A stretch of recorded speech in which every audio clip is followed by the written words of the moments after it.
Now, international calls are mounting on Israel to show restraint and stop shelling civilians in Gaza, but the country apparently isn't ready for peace just yet, saying there's more to come in Operation Protective Edge. More than 90 Palestinians, mostly civilians, have been killed and hundreds injured in the offensive so far. At least 20 of those who lost their lives are children.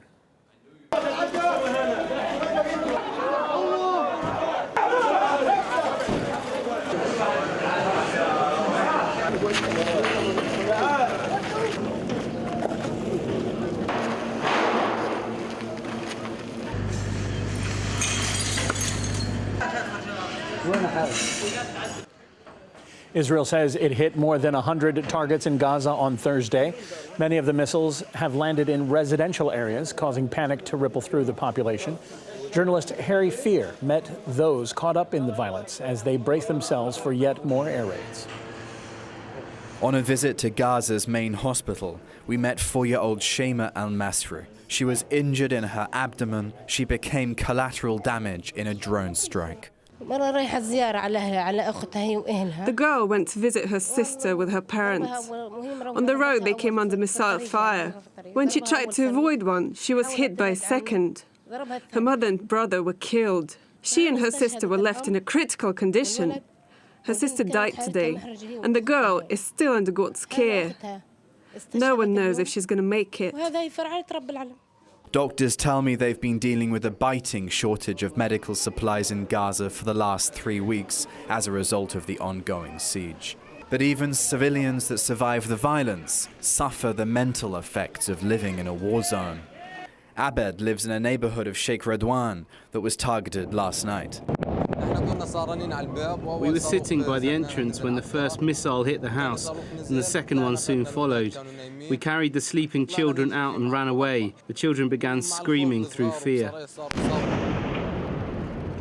In Gaza, dozens of Palestinians have been killed. In Israel, no one has been killed.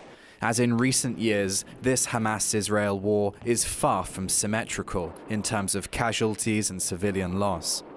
It's been a traumatizing couple of days for the civilians of Khan Yunis in the south of the Gaza Strip too. During its operation, Israel says that it's going after Hamas militants, those it alleges are Hamas militants. However, it's willing to go as far as targeting their homes. And in this case, Israel killed 6 children and 2 adults when it struck this family home. The family didn't have time to heed the warning drone missile, which arrived 4 minutes before the main strike. We were shocked when a missile hit my brother's house. After we hurried out, our house was hit too. By the house was a children's playground, where most of the hits came.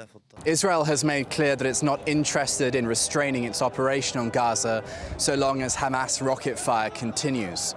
It's a recipe for further conflict and inevitable suffering for Gaza's civilian population.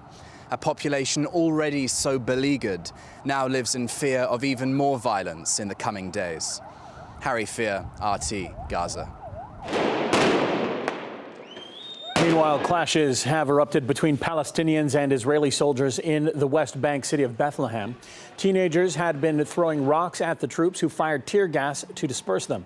Israel's actions in Gaza have forced Egypt to open its border with Palestine and take in the most seriously wounded at a local hospital. For its part, Israel has vowed to step up attacks on Gaza until Hamas stops firing into its territory.